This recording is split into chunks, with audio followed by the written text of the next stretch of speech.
Somalideeni haddii ay sinaatay Somalideeni hadday sinaatay isu samafalkeeda waa daniyooseedo isu samafalkeeda waa daniyooseedo in lagu sexdo seexan ilbaasida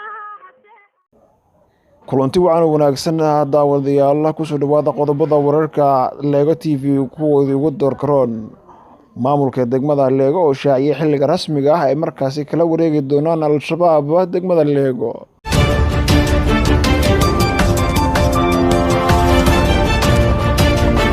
faahfaahin ka soo baxaya qarax ismiidaamin ah oo maanta Muqdisho lagu leeyahay taliyaha ciidanka xoogga dalka.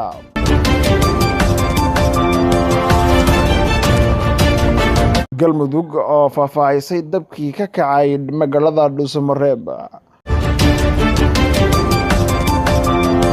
gudoomiyaha aqalka sare oo cadeeyay mowqifkiisa go'aanada shirkii Dhuusamareeb.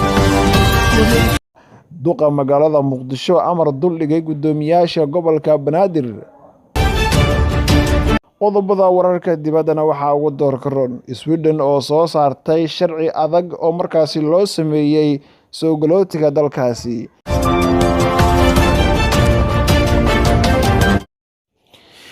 intaasi waxay ahayn daawadayaal qodobada wararka iyaga kuwoodii ugu doorkaroon haatase u diyaargaroow ayaga oo intaasi ka ballaaran oon idin soo jeediyo. aan ku bilaabay maamulka degmada Lego ayaa si cad u sheegay inay wadaan qorshayaal markaasi ay toos u la wareegi doonaan al-shabaab degmada Lego ee Shabeellada Hoose. gudoomiyaha degmadaasi gudoomiye Gudcur oo dhawaan waraysi siiyay telefishinka Lego TV ayaa faahfaahiyay qorshaha markaasi uu damacsan yahay isaga iyo maamulkiisu in halkaasi kala wareegaan al-shabaab. waxa uu yidhi waxaa naga go'an in markaasi aan dib u la wareegno hab maamulka degmadaasi. waxaa la joogaa xilligii aanu ummadda u adeeg lahayn oo markaasi aynu isku tashan lahayn ayuu yidhi gudoomiye Gudcur. waxa uu sheegay in ciidamadiisu markaasi si casri ah loo tababaray ciidamo dheeraadna markaasi uu heli doono howlaha ku aadanna halkaasi Lego inay kala wareegaan al-shabaab ay meel wanaagsan marayaan. isagoo arrimahaas iyo kuwa kale ka hadlayay ayuu sidaan yiri gudoomiye Gudcur. markana Muqdisho faahfaahin dheeraad ah ayaa ka soo baxaya weerar qarax oo maanta Muqdisho lagu leeyahay taliyaha ciidanka xoogga dalka.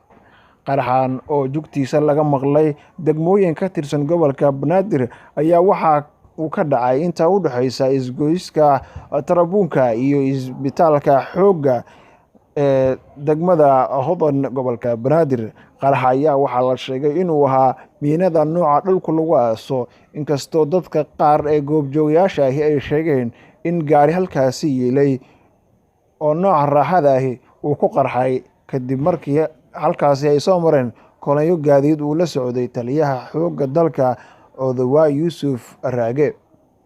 balse dowladda iyo saraakiisha oo la xiriirnay ayaa ka gaabsaday in faahfaahin dheeri ah ay ka bixiyaan weerarkaas khasaaraha rasmiga ah ee ka dhashay.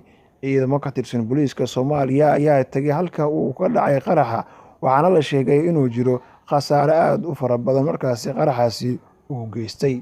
intaas ayaan ku soo qatimaynaa warkii oo kooban. isma dhaafne nabadgelyo.